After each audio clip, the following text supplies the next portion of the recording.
So thank you guys for joining. For those of you that are watching this online on the YouTube and or Canvas site, we have taken a drawing, quick sample drawing, and I'm going to grab all these dimensions real quick and reset them. And if you are still at a point that you need to create this drawing, you can take a snippet from here and make that happen. So, but let's go ahead. I'll just reset these to 330 seconds. And there's the dimensions for today's activity. All right. So what we were just talking about was the walls. How would I find out how long each wall is? Well, I can look at the dimension, right? I see that that's 35 feet long. I could also click this wall, see that it's 35 feet long. But as soon as I start looking at multiple walls, we see that I have 2 walls selected, or maybe if I hit tab and select all the exterior walls, I have 10 walls selected, but the dimensions here all vary. Okay, so with BIM, with I being the most important part of BIM, we're going to build a schedule and show us what we've got. So let's go over here to schedules and quantities. And I want to right click on it and come up and create this new schedule and quantities. And once you click this button, you're going to have another menu that comes up that's going to ask, what type of schedule do you want to create? And for this task, I want to go ahead and just click in here. You can click on any one of these and just come down and type W on your keyboard, and it'll drop you down. It's a lot easier than scrolling all the way down to the bottom. And we're going to create a new wall schedule. So the name, we can just call it wall schedule. Phase is project completion, which is fine. Okay, we set that up with our templates. And I'm going to go ahead and click OK. And now another dialog box is going to come up and say, what would you like to have in our schedules? So what I want to do is I want to have a count. It's going to tell me how many of what. I want to add a length. I want to know what type of wall it is. So I'm going to add family and type. I'd like to know how high it is. So let's see, is there a height? Let's see, top offset. That's probably going to be your height. You also have one here called unconnected height. So let's go ahead and use that one too. And we'll see in a second which one is the right one. Maybe they both report the same thing. And that's going to be good for now. You know what? Let's go ahead and put, yeah, let's do area. I think it should give me a total square foot area of these walls too. So question, I actually hit I hit outside the box and it like kicked me out of there. Or maybe I hit okay. So I didn't get that last step that you got. How would you get back into the same? Are you still in your schedule or are you completely out of it? Yeah, it made the schedule. I have the wall schedule now. You have it made. Okay. So yeah. I'm going to go ahead and click OK real quick. And yours will be like this, except you accidentally closed it. Okay. Yeah. So now we're at the same spot. We're going to go ahead and come over to the left-hand side in our project browser and hit this plus button by your schedules. And it should show you that wall schedule. Gotcha. Okay. And so we can double click on this schedule.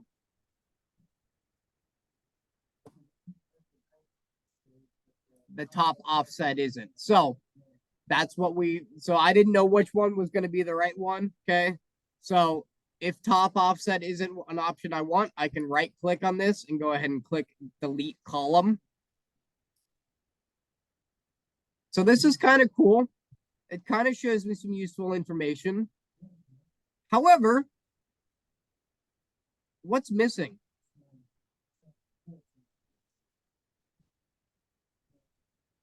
I don't have an overall. So what would I need here? You had it right. I need what we call a footer or a header or a total. And that's where these schedule properties come in. So now that I have the different items that I want to schedule, which is the family and type, the length, the unconnected height, the area, and the count. Okay. And we can move these around. I'll show you how in a second. Let's go ahead. Let's say we want the family and type to be first. So typically you'd think, hey, it's Revit, you can drag it. Unfortunately, not in schedules. Let's go ahead and go over here to the fields edit button right here.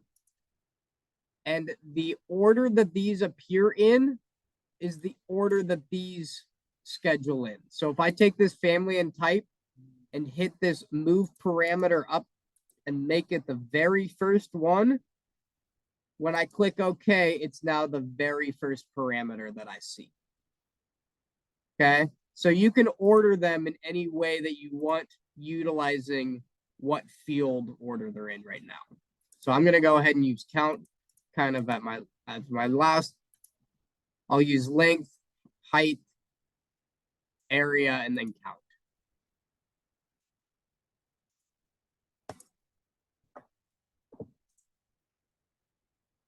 So getting better. I've kind of got this organized in a way that I like it. But I still want to start seeing some totals. So what we're going to go and do is we're going to come to sorting and grouping. And I want to sort by, first off, I want to put all of my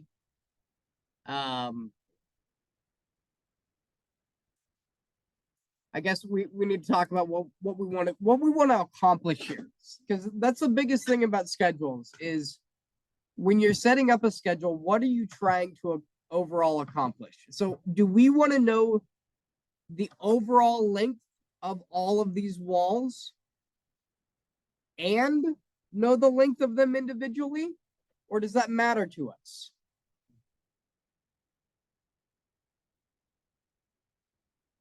There's no right or wrong answer here. That's what I'm saying, right? And that's what it's all about. It's all about how do you want your output of the schedule to look depending on what you're trying to portray. Okay. If you're ordering, base, then you just follow linear feet. Okay. So then let's look at linear feet and kind of look at it that way. Okay. Right now, is there a difference between the 8-inch wall and the 6-inch wall? Do we want to categorize those separately, or do we want to keep those together? Okay. So let's start off by saying, hey, I want to sort by family and type, meaning I want to keep anything that's an 8-inch separated from a 6-inch. Okay. Seems reasonable. And then maybe then I don't care. Okay. Maybe that's all I care about. And I could come down here and turn on grand totals. And if I leave this itemize every instance on, it's going to leave all of these instances for us. Okay. So I'm going to go ahead and click OK now that we have tile count and totals and we have grand total. Real quick, let's go ahead and put a footer on the family and type.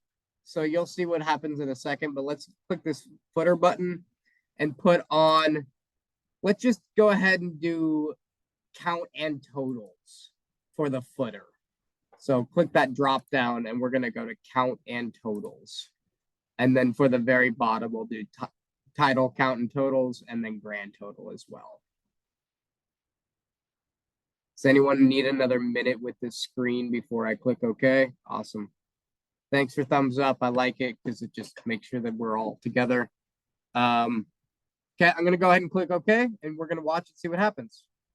So right now, it separated the 6 inches from the 8 inches, and it told me that there's 2 6 inches, and there's 10 8 inches, and there's a total of 12. Did that help us? Kind of, right? It didn't do the links. So, well, so now let's do this. let's go ahead and let's sort by length real quick, just so I can show you how this works. So again, we're going to sort by family and type. We're going to keep the length on the next one down and click OK. And now, again, it's not going to drastically change, but it's just going to change the order of how it's organized. So if I click OK, now you can see that everything's in order, right? But we still have one thing missing, and that's kind of the tricky thing right here. I want to know what this length is, right? Tell me what it is. Revit, why aren't you telling me it? Well, sometimes Revit gets a little bit tricky on you when it comes to lengths. So we're going to come here to this formatting and tell it that we want to know what the total is. So if we go to formatting and we go to this length, right now it's saying no calculation. We want to come down here and click calculate totals. And when I do that, now I have the length of my wall up here, which is 40 feet for the length of those two. It has the combined feet, 134 feet of those 10. And then it's got an overall combined of the 134 plus the 40 to give you the 174 feet. Okay. One more thing. Let's find out. If I did something with that height, is that going to give us any information? Every wall is 10 feet high, right? That doesn't really change. Maybe if we had some walls that were higher, maybe we had an area of the building that, you know, had a 1.5 story, maybe an 18-foot vaulted area, that might come into play. But right now we're dealing with all 10-foot walls. So let's go ahead and take the same thing that we just did, except instead of changing length, let's look at area. So I'm going to go ahead and go to this this formatting. And we're going to go to area and do the same thing. Instead of it saying no calculation, we're going to come down here and say calculate totals. And if I click OK, I now know that I've got 354 square feet of wall and of 6-inch wall and 1,265 feet. And that's one side, just FYI. If you look at it, and you could figure that out right here, right? By quickly, this is 14'6" long by 10 foot high. Roughly how big would that be? 146 square feet. However, since you've got interconnecting walls, it's taking that out. So it's actually giving, that is the true wall square footage. If I went to paint, that is how much interior paint I would need for the 8-inch. Now for the 6-inch, I would want to, let's do this real quick. This is a nice, one more thing I want to add. Okay. So we're going to say, I want to know how much I want to paint this. Okay. So let's go to fields. And we're going to create a calculated parameter. And what I want to do is I want to call this. Okay, so we're going to go back over here to this fields button. And I'm going to create what's called the F of X button. It's called a calculated parameter. And I'm going to call this interior wall paint area. And what I'm going to do is I'm going to say, hey, let's take a formula. And I'm going to click this 3-dot button. And it says, hey, take this. And what I want to do is I want to take that area. And I want to multiply it by 2. Because I know each side of that wall has paint on it.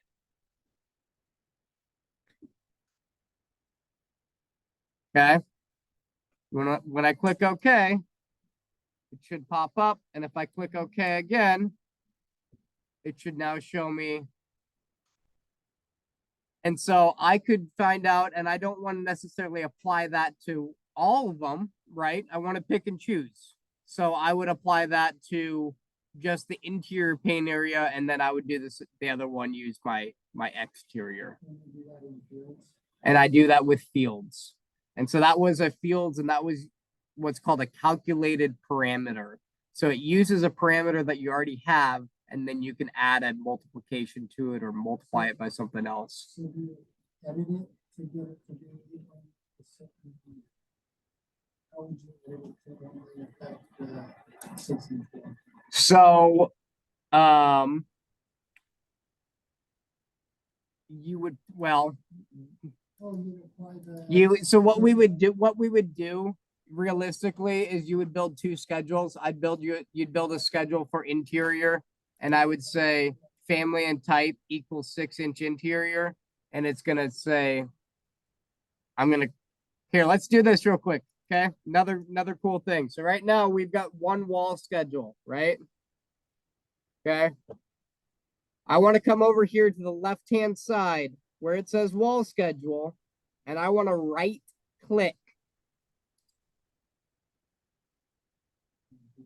And I want to duplicate this wall schedule. And when I duplicate it, it's going to create a copy of it. And so now I can rename this one exterior.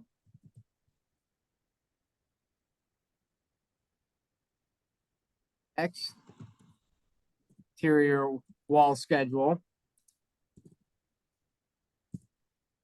And then my other one, I'll rename interior wall schedule.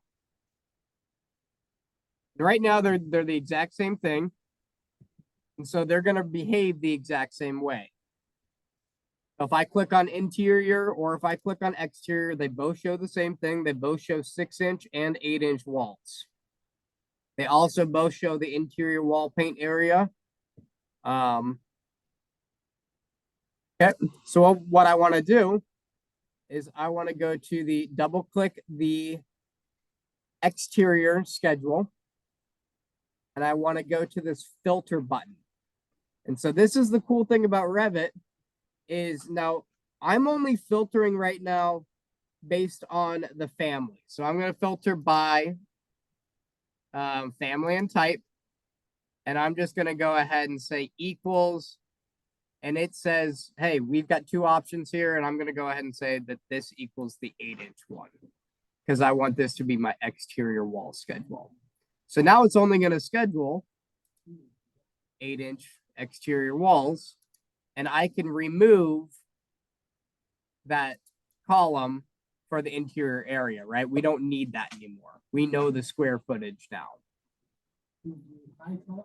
Nope, I'm going to delete it because it's not applicable to us, right? That's not anymore. You deleted it. You truly deleted it. So correct. So now if we go and double click the interior wall schedule, let's click the filter button again. And this time we're going to filter same way, family and type. But this time, instead of equaling the 8-inch, we're going to have it equal the 6-inch. And I'm going to go ahead and click OK. And maybe I don't even want to see this area. Maybe I want to just go ahead and right click this, but I want to keep this. Okay, so check this out. So Sean asked a good question a minute ago.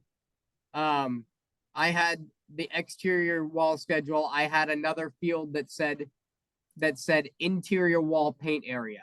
And I right clicked and I deleted the column. I physically deleted the column from that schedule. Okay. And so when I click here and I go to fields, that column's not there, right? Or that field is no longer there. And you can do that here because we didn't have anything dependent on that column. Now on the interior schedule, I have two areas now that I'm seeing. Do I care to see the interior area? Do I want to have to add that twice? I don't. But I can't delete this because then it's going to delete the calculation out of my other one. So I'm going to take this one and I'm going to hide this column. And now I have the area. So the schedules are a lot like used, so if you delete it from one schedule, it deletes from all schedules. Not necessarily. It's only going to delete it from that schedule, unless you have a template put on it, but that's a different thing. Okay, so it's not like if you delete it. It's not going to, but if you delete a window, it's going to delete it from your schedule. It's right. It'll show you have 7 windows instead of 8 if you delete a window. So everything's live reporting, right? If I add something to this wall, okay. So last but not least, in schedules, we'll get more into this another time. But let's go ahead real quick. And one thing that's really nice about schedules, they've got this awesome button right here that says highlight and model. So let's say you're looking for something and you don't know exactly where it is. I want to look at this 14-foot 6-inch wall. I'm going to have it selected. Come up here and click this highlight and model button. And it will bring up the level 1 view and it'll show me right there. There's that 14-foot 6-inch wall. Okay, maybe I have an exterior wall. You know, which one's this 9'6"? Everything else seems to be pretty, maybe there's something funny with that. I can click that highlight and model, and right off the bat, it's gonna bring me right there to that 9'6" wall. So you can do that with anything that you select in a schedule. Maybe you select all of these items, okay?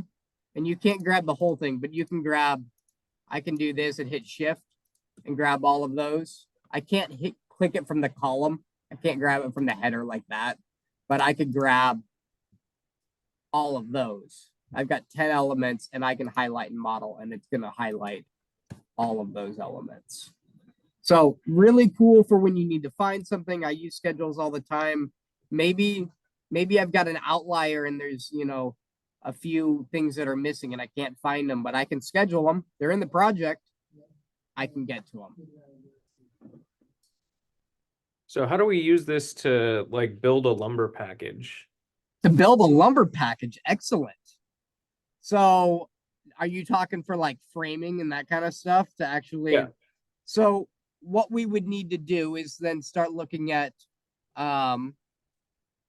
you'd have to start looking at your board feet, right? For your length of your wall, your height, we'd start plugging in some equations. Okay. So I love it. I love it. It's a great example. Thank you, Addison. Okay. This is why I like teaching these classes, because we get questions it's like that. It's like, how do we do this? It's something I haven't done. Let's do it. Let's tackle it. This is how easy this program is. Okay. So let's go. And I want to take, and I'm just going to look at the interior wall right now. Okay. Because it's a little bit easier. Okay. But I know that I need that interior wall. So let's go to fields.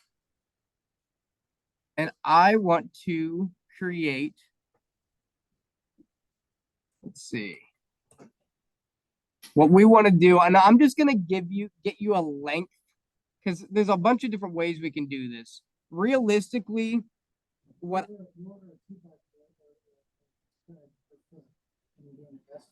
right. You could do that. So there's you could plug an equation in for that. Realistically, and depending on the way that this gets modeled, but let's see if I turn this to, if we go to fine here. Oh, model display. Let's uncheck both of these. I know you can do like 60. Right. So what I'm getting at is we should be able to actually see some of this framing members in there built into these walls, depending on like how that wall is built. Mhm. And you could, so there's 2 ways we could look at this. I could take that schedule and we could build a calculated value and say, hey, we've got a wall that's 120 feet long, it's 10 feet high, and we need to put a stud every 18 inches, right? So you could do the math, but with Revit, we want it to actually count and physically utilize modeled studs, right? Mhm. So real quick, and this isn't, I know this isn't your project, but that being said, this is a time for a real life example. Let's go to here, unhide all. So when I'm in Revit, okay, and they're modeling for when they're actually modeling for like doors and windows here, I actually see framing members. Okay, so like they might not be the whole thing, but a lot of the time we're gonna see major framing members. Now some of the people may do individual studs. I don't see that typically with our metal stud installation. You typically will see, you know, king studs, anything that's big framing window. You they're not going through the effort, but that doesn't mean you couldn't, or it's not couldn't be part of a family that could roll out like that. So, but all of that can be calculated and counted. And that's the whole point of BIM. So whether it's modeled in there physically and you count it up and you say, hey, this element is, you know, 10 feet by 6 inches by 2 inches, and there's, you know, 45 of them, or you're doing an equation that the wall is this long by this tall by the spacing of this, you can figure out that equation in there. You know, you can spend a little time and figure out what your takeoff is going to need to be. So Is that like somebody drawing somebody in there, or that? What? Somebody this writes something? this is a room number. No. That's conference room. So when you're sometimes when you're in big models, it's nice to have no. So, but we will see major framing members and that kind of stuff for coordination. For takeoff, if you're doing that, they're probably more going to just be taken off by using some type of a calculated parameter, just an equation based. But again, all the information's right in front of you because it's modeled. So, great question. Anything else before we jump off of this schedule? Let me get back to, let's get back to the screen.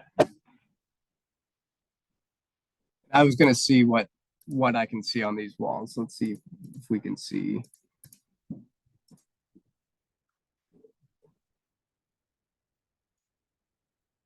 Oh, it's because this thing's too big. If it gets too big and I can't hit a plier, okay, it won't hold me. All right. So right now I'm in course. Yeah, it's not going to show me any studs in this, unfortunately. Wireframe, even at the fine detail level. But you could utilize if there's anything else in here. Gives you a volume if you really cared. That's kind of cool. I would really fall back on it. I haven't taken any advantage one, but at least one spread per foot, and that accounts for, yeah, say it's every 16 inches, but. Sure, yeah. But that's the thing, we don't want to do that. That's the whole thing about Revit is where. You don't want to do that. And here's the thing, Revit isn't an estimating software. Unfortunately, as much as I'd love it to be, you don't have, in the real world, you have 2 weeks to bid a job. Maybe you've got more. You don't have the amount of time that you need to model the entire building to be able to take the takeoff from it. That being said, if you can get in early and you get a design team early on and you're building and modeling, you can make all your decisions on ordering and your actual, you know, decisions on what you want to do for final quantities all off the model. But when you're not awarded that job yet and you're just trying to get off the ground and say, hey, how much lumber am I going to need for this wall? You know, and let's say I don't have a contract. That's when the modeling aspect, it's like, let's just go back to pen and paper. Yeah, so I had dealt with an architect who was doing like a high-end remodel on Mercer Island, and Okay. there were a whole bunch of like specialty like engineered wood beams and all Sure. this other stuff. So, and he had showed us a model at one point that he was able to take it down layer by layer, and he showed us what the framing model Yeah. looks like. And you can, and that's totally there. It's here's the thing: is how much time are you putting into it? Yeah. Am I modeling the framing one by one, or am I doing the wall, or am I?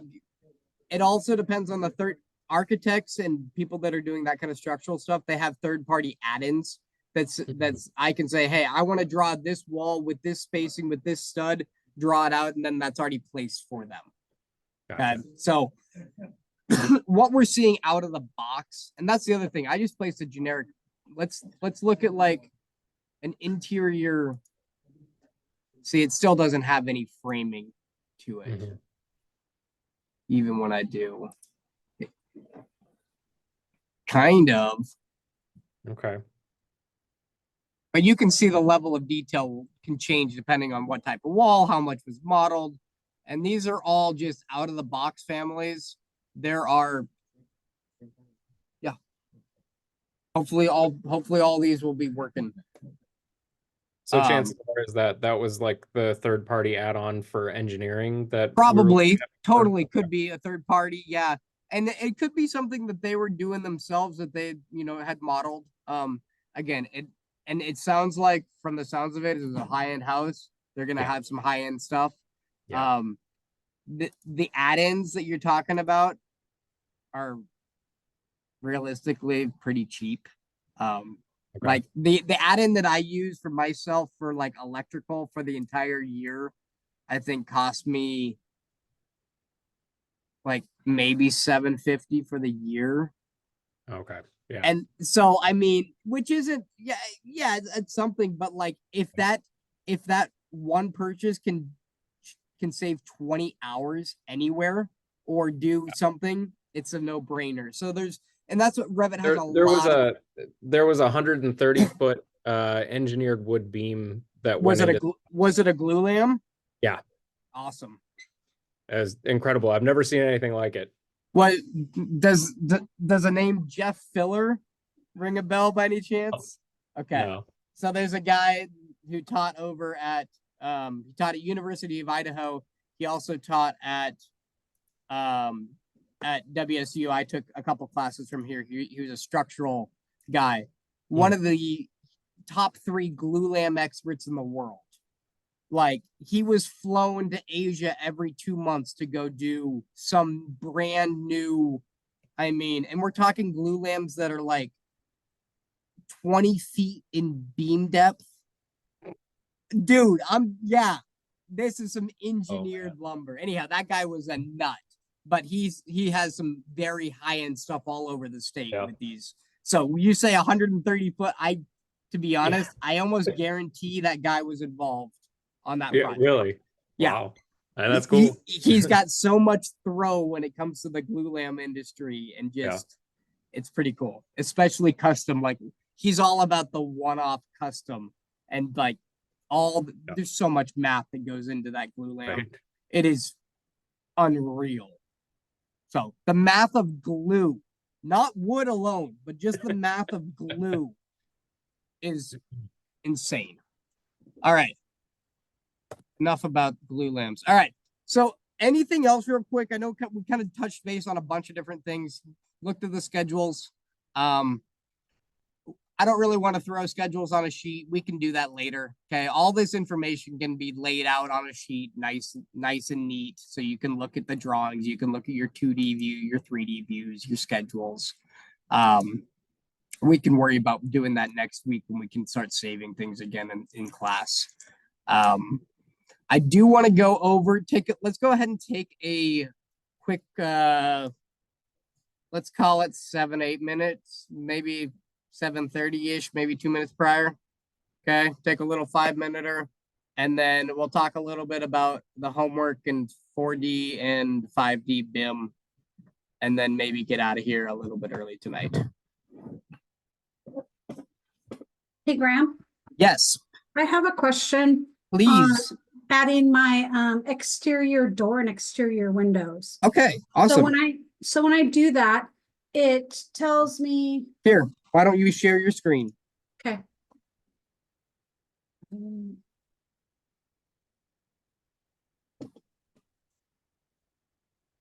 You see it?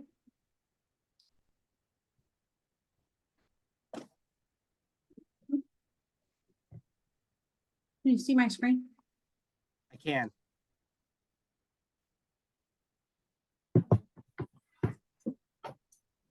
So when I go to exterior door here. Yep. And I go to add it, Yep. So you were interesting. Okay. So let's do hit cancel again. But your interior worked. Okay, can you click your exterior?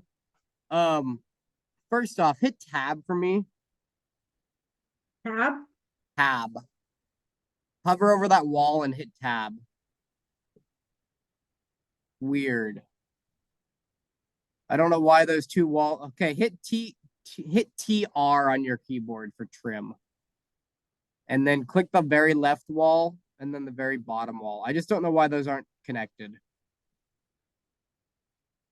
And I'm wondering if it has something to do with what's going on. Okay, I think it does. That's what you're cluing me in onto what's going on. Hit escape again for me, please. Let's go ahead and take a look at, I think you've got some different height walls. Go click your doghouse at the very top. My doghouse. Yeah, there's a house right in the middle of the very top of your screen. Yeah, Keep that's it. going. Left 2. There you go. Doghouse. So zoom into that. We have some very interesting. So what's going on is you are trying to draw doors on your second floor,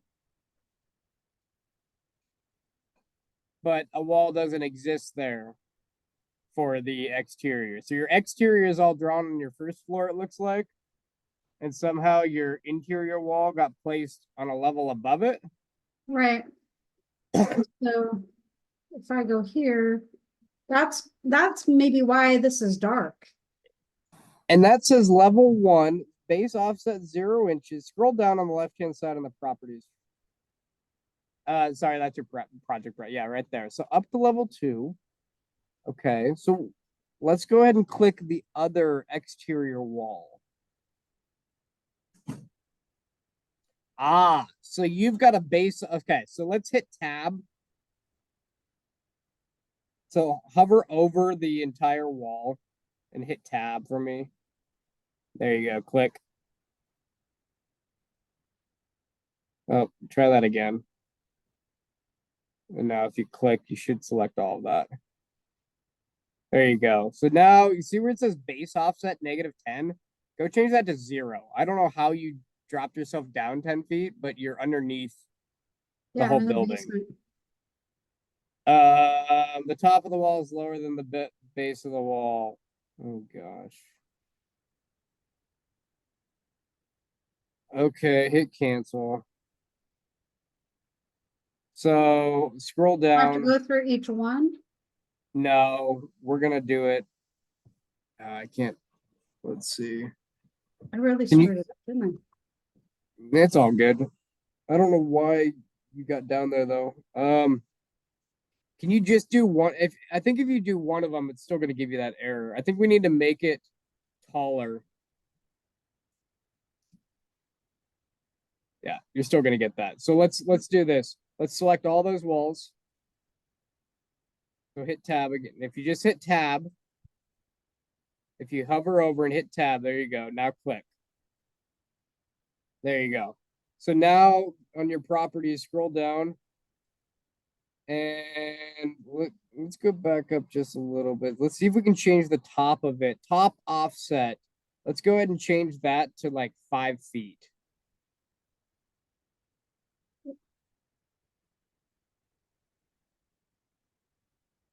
Then click apply. Perfect. Now scroll up and change that base offset to 0. Now click apply. Now the error shouldn't be there. Yay. And now you've got some walls. Your exterior walls are now going to be taller, but I don't care. Go ahead now and try and drop a door in again. Mm,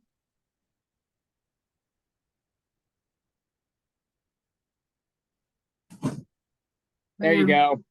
Perfect. So, yep, you had some issue with that offset. So I don't know. One thing you want to make sure that when you're drawing, it's good to look in section just to make sure that everything is looking okay. The other thing is make sure that when you click on it, you make sure that nothing has like weird offsets or something where yours had that negative 10 foot. Right. Okay. Awesome. Thank you. Uh-huh. And then, but if you go back to that 3D view real quick, hit escape to get out of that. There you go. So now all of those are 5 foot tall. So let's change your exterior door. Like let's change your exterior walls. So hit escape. No, we can stay in that 3D view. Hit escape, hit escape, hit escape. Get out of that command. All right. Now hover over one of those walls and hit tab again. There you go. Click now. Whoop. Okay, hit escape. Okay, hover over a wall. Don't click. Stop. Hover just means the mouse moves there. Okay, so hover over it. Now hit tab. Now click. Now you've got all of them selected at once. Now change that. If you go down and change that base, change that top offset to 10 feet. And it should bump everything. There you go. Perfect. Now you're back in business. That looks like a real house. Yes, it does. Perfect. Thank you. Yep. Any other questions before we move on to talking about 4D and 5D BIM? Nope. I think that's it. The only question I have is, I noticed your interior walls, somehow you deleted it. You deleted those, somehow you deleted like the 8-inch walls in your interior walls section file. For the exterior has its own file. And the interior walls has its own, like the 6-inch walls. Are you talking this in the schedule? Yes, in the schedule. Sorry. You want to go So back in to your that? interior walls, so you only have, I can't see. Okay, hold up. I'm trying. Let's go here. I didn't see how you deleted all those So I'm gonna rephrase you, okay? Because delete is a bad well, word. not just, I know. This is for everybody. yes. Okay. I just want to make sure people understand how schedules work. Okay. So we're not when we change something in the schedule, we're not deleting it from Just the hides it. project. We are filtering it out of what we're seeing. Okay. Yeah. I know it's I don't mean to be like I just want to make sure that nomenclature is clear across because this is something that hey, can I delete this from the schedule? And it's like, yeah, you deleted it from the schedule, but did you delete it or did you just hide it or did you filter it? There's a whole bunch of different ways to do things, and deleting it, if you actually click the schedule and delete that item, it will remove it from the project. Right? Got it. That's how So- Revit works. Right? If Got you it. click a door and delete it in the plan view or in section view or in a schedule or in a 3D view, right? It's going to delete that door. Now we can look at these walls and I'm going to, you guys are seeing my Revit screen, right? Correct. So if I go and look at this, so I'm going to go here to the filter. So right now I'm seeing all of the walls. Correct. This is my exterior wall schedule. So what I want to do is I want to go and I want to filter it to only see 8-inch walls. So I go to my filter. Okay.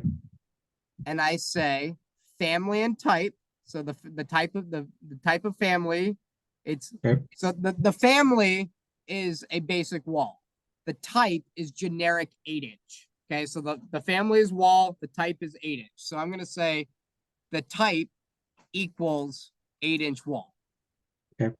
And that's what that's what I'm filtering. So I'm saying, hey, Okay, so only then I just push OK. All right, get it. then you push OK and it's only gonna show those. Got it. Same thing on the interior, right? We did the same thing, show only the 6-inch walls. And so that's why we're only seeing 6. Now, if we wanted to make one duplicate the whole thing and make this a just wall schedule, I could come in here and remove that filter altogether. And there I'm back to whatever. So maybe you have one just based on specific items, right? Maybe you've got Okay. one, and this is right now I'm filtering it just based on size, but you could filter this based on project information too. So maybe you put in level 2, level 3, level 4. I could say, hey, how many of these, light fixtures do I have on level 3? As long as that level 3 information's in there, I can then filter that, right? Maybe level 3 has an A and a B zone. Maybe so I could build one just for level 3B. Say, hey, the level equals 3 and the area equals B or whatever, right? So as long as you put in the right information, you can then sort it and filter it and schedule it however you want to on the back side. Okay. Okay, perfect. Thank you. Thank you. That helped out. Yeah, I caught the last part of the when you filtered it out. I caught the last part of it, and I was like, "How did you do that?" And I just like almost wait till I get a chance to see it. Yep. And then now that you did that, I was like, "Perfect." Yep. And same thing with, any type of schedule, any type of, we only have a few different items in here, but you could do this with, we could have 40 different types of windows, right? Uh-huh. And we could only show the ones on level 3, and maybe it would report the 22 different types that are on level 3, right? But it's going to give me an itemized list of what I want to see based on the parameters I want to see. So I want to see windows on level 3, and maybe I only want to see the interior office windows, right? So maybe that's my third parameter, and then I can filter that schedule down to just show me that information. Okay. But it's got to Thank be you. that information has to be put into this window. I have to know that window is this type and it's on whatever level. It has to have that info in there. So it's only as good as the information that it has.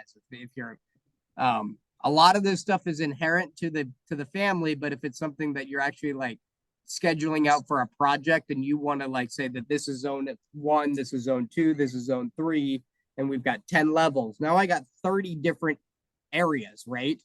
Level 6 on zone 1.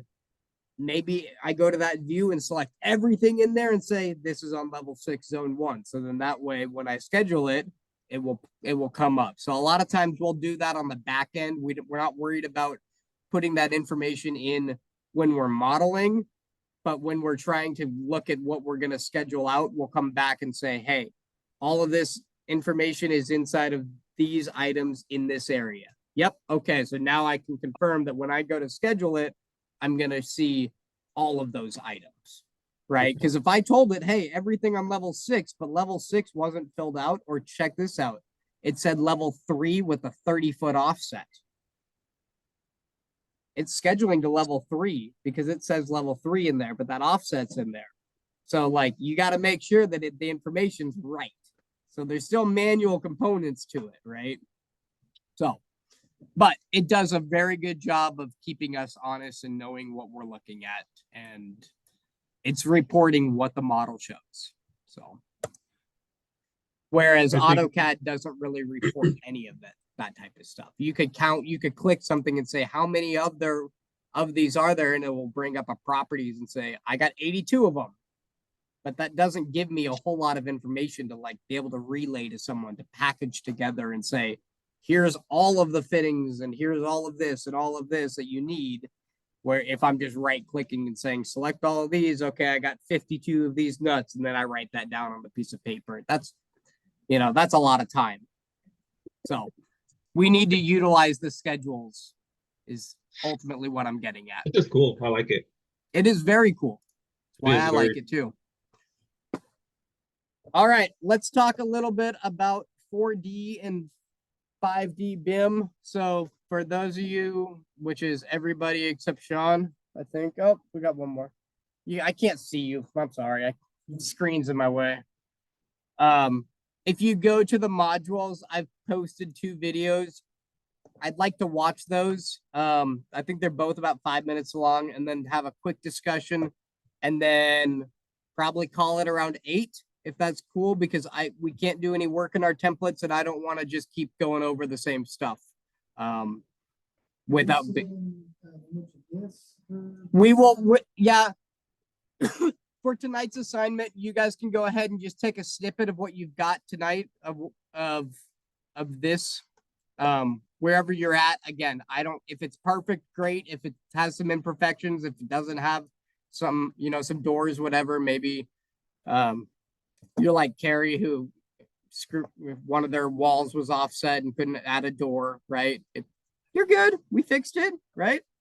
Okay, but but you got to bring it up, right? If I don't know that it's not working, I can't help assess it. So, either way, what I'm getting at is it doesn't matter where you're at. Take a screenshot of what you did tonight and let's submit that so you can get some credit for doing your assignment.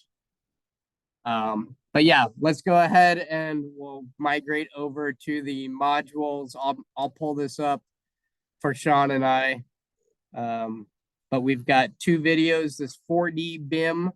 So if I pull this up my module screen for tonight, there's a video called 4D BIM and 5D BIM. And those are the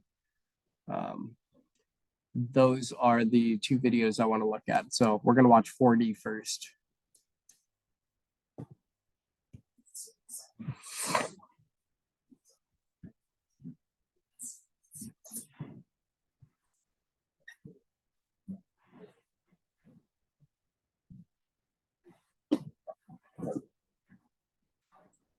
You know what? You've got it on your computer, right? Can you pull that up on yours? I'm just gonna try something. Let me see if I can change the setting on the sound real quick and see if I can just play it across, because you guys are the only people here. I don't have a full lab anymore. So let's do, I can change my sound to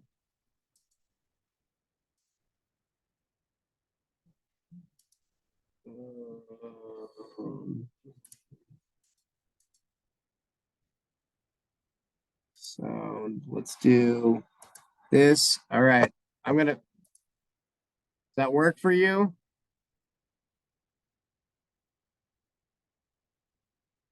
Does that give you sound? No. No? No. What? Oh, how about, hold up.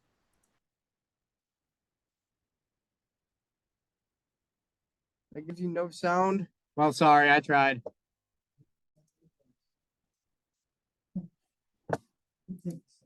I'll take sound.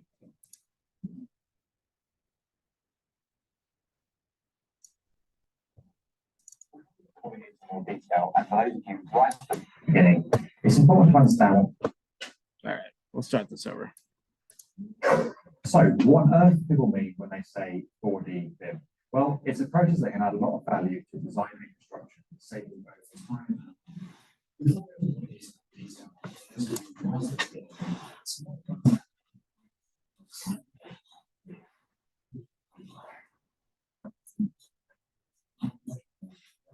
From the graphical and geographical information.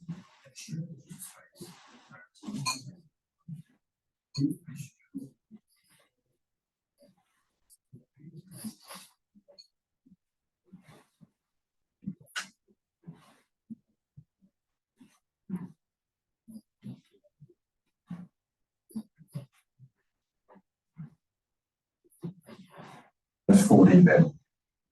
Making cost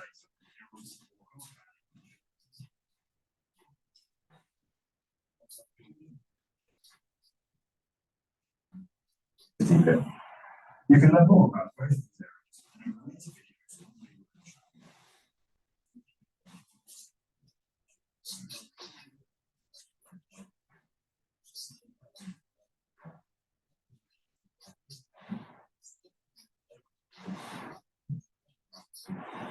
saying, or it's an interdependency.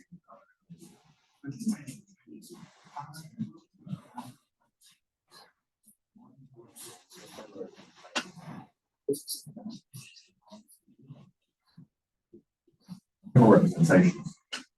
The inclusion of time-based reconstructed and how both instructions.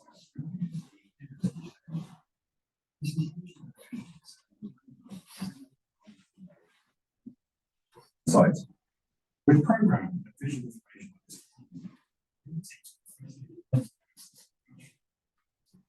By rapid feedback on design.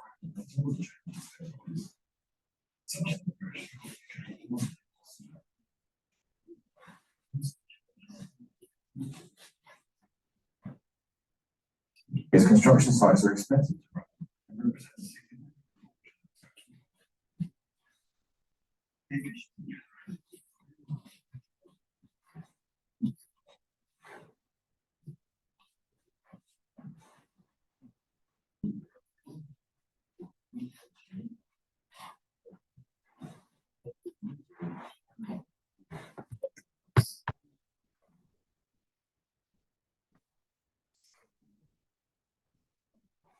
you can work before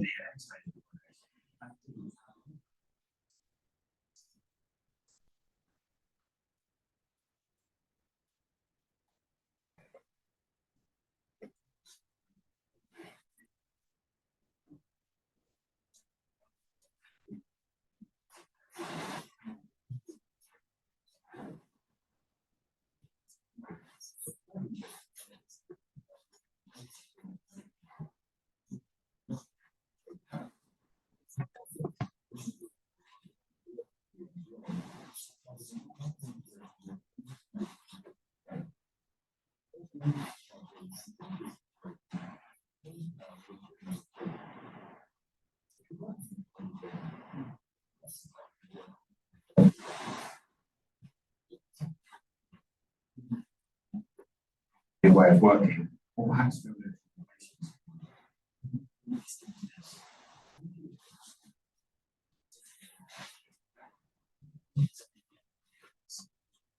Proposal development.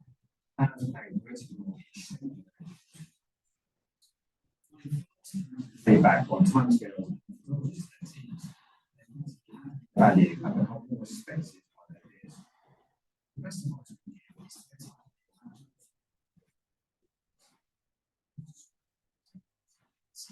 Your capabilities from there. Have a go.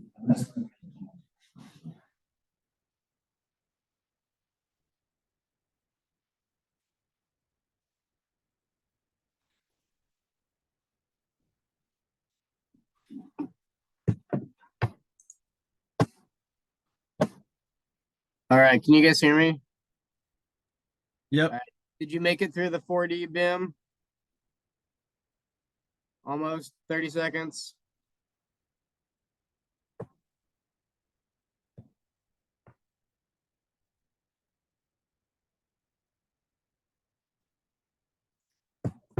All right, so let's talk about 4D BIM. You guys did a little write-up on it. How many of you guys have used P6 or Primavera or Microsoft Project? Microsoft Project, that rings a bell? Okay, cool. So the cool thing about 4D BIM, what is it about?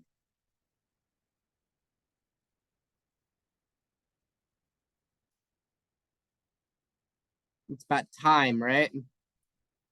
About time and being able to control your project schedule and understand what's going where, when, right?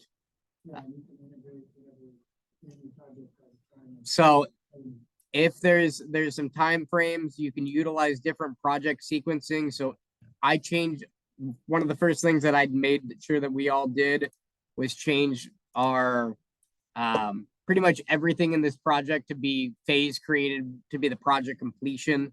You can use different project phases to allocate different timelines to. You can use it for all types of integration with scheduling software. So that's where it's going. Is it there? Not necessarily on all platforms. More often than not, I would say it's more utilized for, I would say, material takeoff much more than an actual time and or labor estimating, and which is what we're gonna get into in the next one. So let's go ahead and watch the 5D BIM, and then we'll come back, talk about it for 10 minutes, and answer any other questions we've got for tonight's class.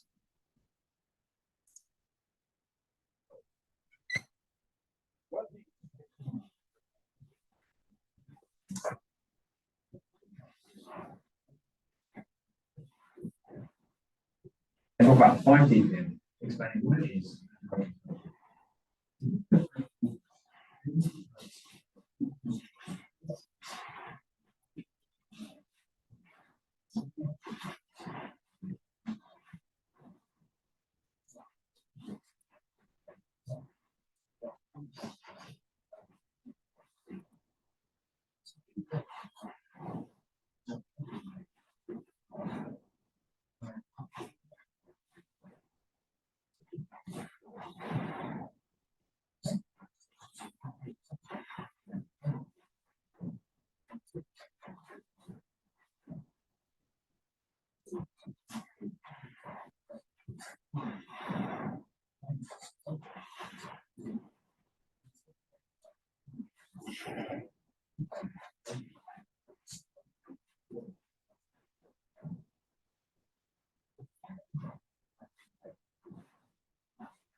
All right, so we'll give another 30 seconds or so. Wrap that up.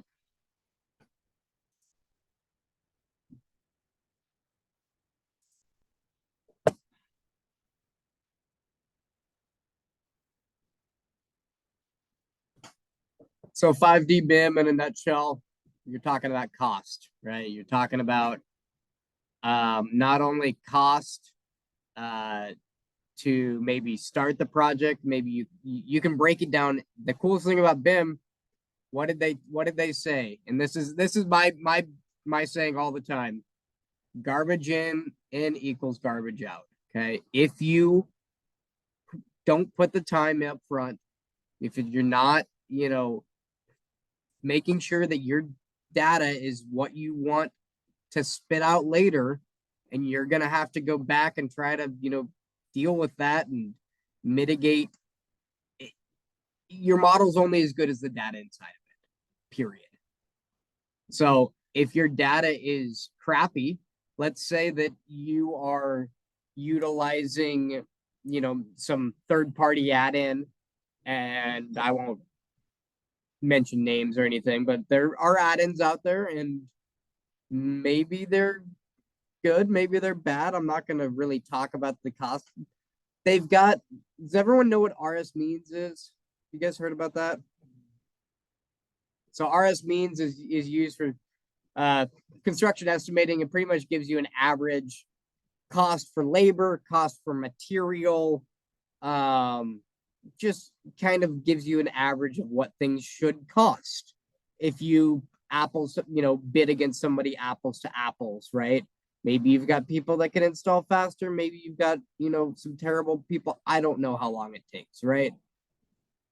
That information is now being embedded in parts and pieces. So that being said, I can click on this conduit and it's going to say, hey, it's going to cost you $500 to install that piece of conduit because it's going to take 2 guys, 4 hours to install that. And it's going to cost you, $150 in material or whatever it is, right? So all that information is being put in. But here's the caveat: garbage in equals garbage out. So there's always fluctuations on pricing. You've got, labor rates it is what they are, right? Like realistically, yeah, there's always a learning curve, right? You go on any high-rise building, and where you make up your ground is levels 10 through 25. The first 10 floors, you're learning all the time. By the time you've hit 10, you've now pretty much mastered what you need to do, and now you can repeat for 15 more. That being said, does that equate into those calculations?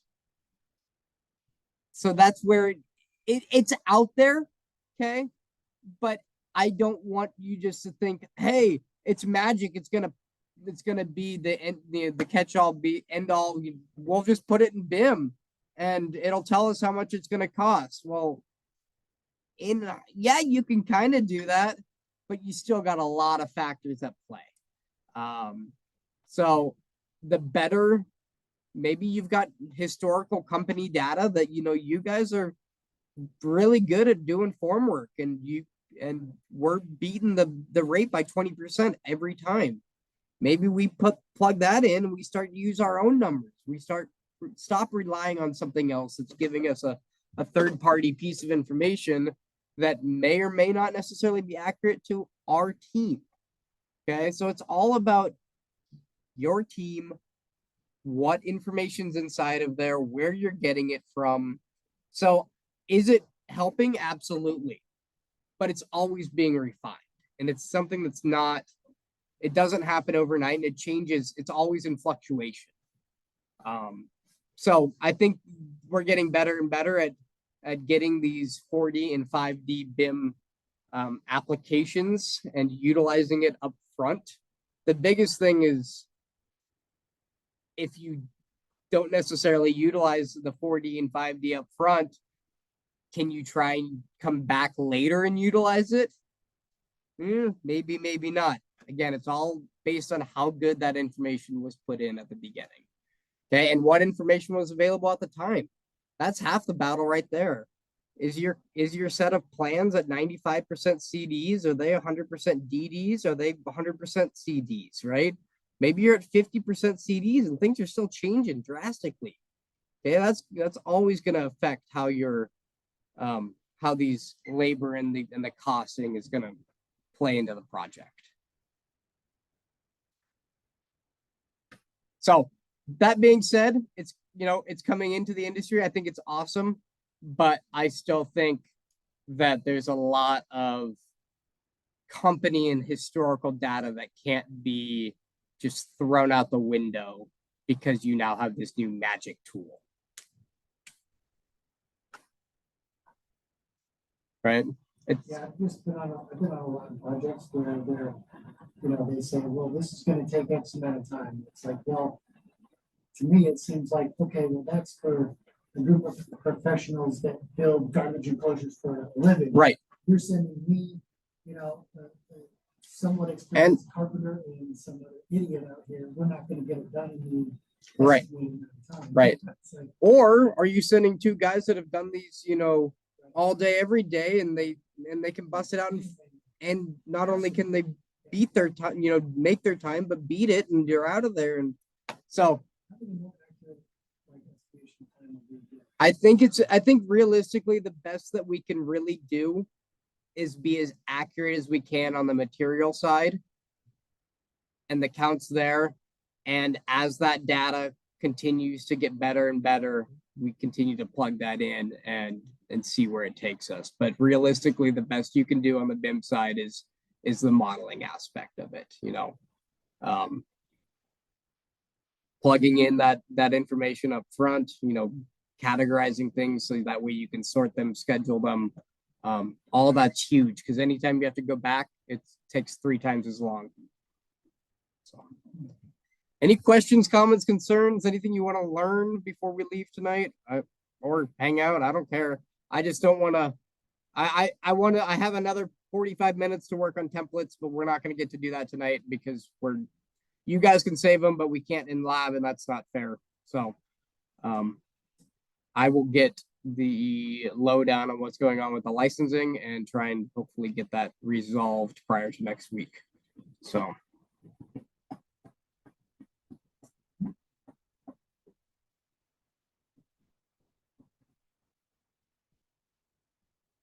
Nothing? Okay, cool. Well, thanks for joining me tonight.